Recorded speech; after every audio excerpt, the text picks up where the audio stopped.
So I'm a little upset today because in the heat of what I'm about to talk about, I left my brand new Air Jordans I just got for my birthday in November in Virginia Beach, 4 hours away. So I'm mourning the potential loss of them because the hotel says they haven't been turned in. So a moment of silence real quick. Okay, so the NBA did it last night, this morning, whatever time you heard it. They broke the internet.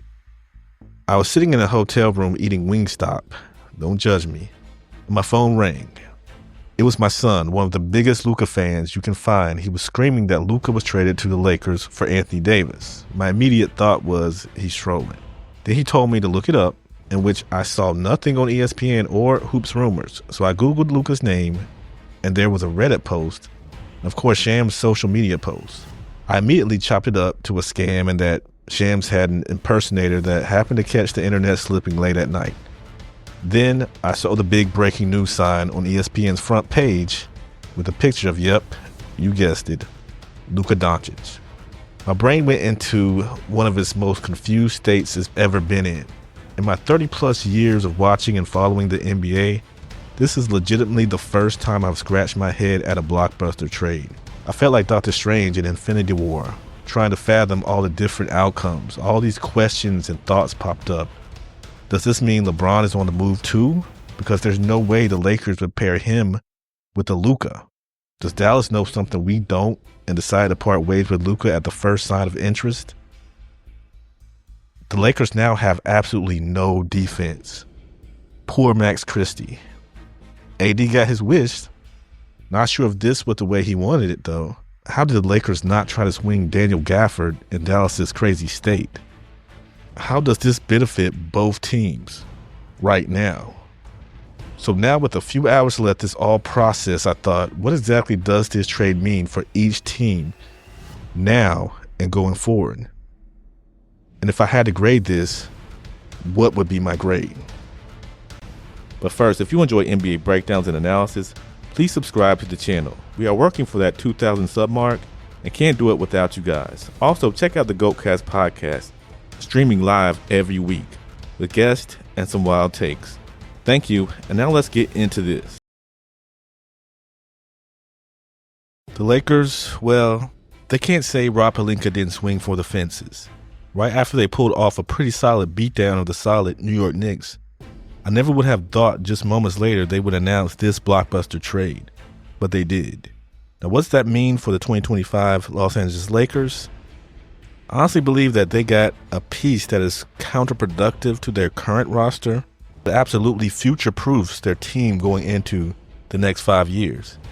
The Lakers did what very few franchises are able to do when they have one aging former MVP-level superstar with 1 foot out the door. They brought in an already MVP-level superstar who's young and hasn't even reached his peak yet. This ensures no rebuild years for the Lakers and softens the blow of LeBron's eventual swan song. Speaking of that swan song, does this oddly feel that maybe the Lakers are ready to move on from LeBron?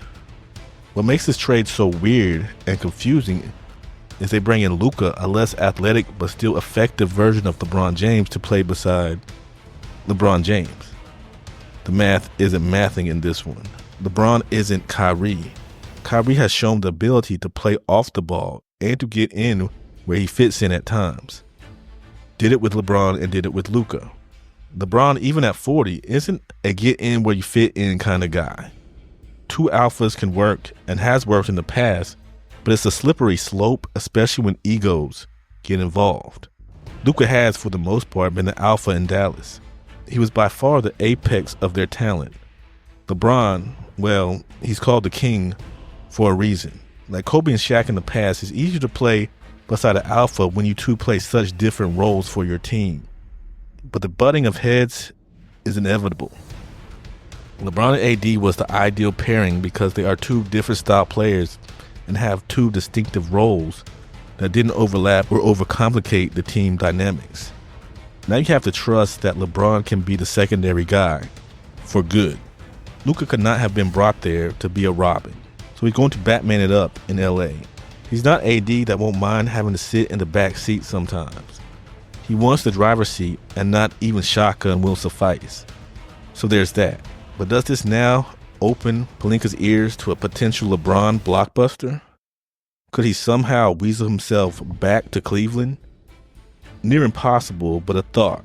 Does he get Bronny out of the hot spotlight that is LA and package them somewhere more suited for Bronny's next steps? Something really feels fishy about this trade, and it might just be something involving the King. The other weirdness to this is the Lakers complaining of defense and needing more defense. They fixed that by bringing in absolutely no defense. Luka is not a defender. Maxi Kleber isn't either. And Markieff Morris is basically Udonis Haslem on the bench right now. They have no rim protection, and if Luka, LeBron, and Austin Reeves are on the court, Lord help that perimeter defense. There has to be more in the future for the Lakers if they want to win now and not waste one of, if not maybe, LeBron's last year. This fixes their major problem, a superstar for the future. Does this fix their immediate needs? Not at all. This is one pairing and group I have to see before I can fully judge. But if I'm grading this trade for the Lakers, I have to grade high. So an A-, but it's not a trade that moves the needle. Outscoring teams is not the way to win chips in the current NBA, and I still think they have issues with the best of the West, especially the Thunder, Nuggets, and maybe even the team they traded with, who I'll speak on now. There has to be something we don't know.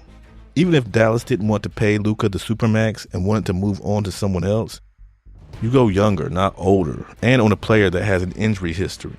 Anthony Davis and Max Christie are a good haul, a very good haul, if you have a star that is in their 20s and on the rise. If they were going to play with, say, Anthony Edwards or John Morant, this would be an absolute steal. But with a very good but aging Kyrie Irving, that's great for right now, not for the future. Anthony Davis is having an almost MVP level season, and while currently injured, he's had a beast of a season. Nico Harrison is gambling. He's going big and hopefully won't have to go home. Dallas didn't necessarily need a big. Derek Lively and Daniel Gafford are very serviceable bigs, and they're young. So they have time to grow, and now they have an all-NBA player that they can learn from. That front court in Dallas was already solid, but now are deadly. We saw how multiple bigs bothered Jokic last year. The Thunder, even with a healthy Chet Holmgren, would have trouble with those athletic guys. It's harder to really deep dive into this for Dallas's end, other than something had to happen to want to let loose your franchise player. There's more to the story than we know, and they obviously were skeptical on paying Luka the Supermax, so getting an all-NBA and all-defensive guy is a plus. But this kills your future. Kyrie is 30 plus. AD is 30 plus. You're not building around any of those young bigs, so now you have to hope you can find a young player that can come in and take the reins. Getting a 2029 pick helps a little. That's to be determined. This is the perfect fit for AD, if I'm being honest. He gets to go back to the 4 where he will likely have the advantage over every other 4 other than maybe Giannis. And he gets to play the 4 with 2 solid centers.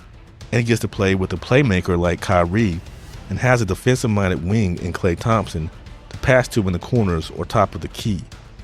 If I'm AD, this excites me because they have everything needed to maximize my strengths and even minimize some of my shortcomings.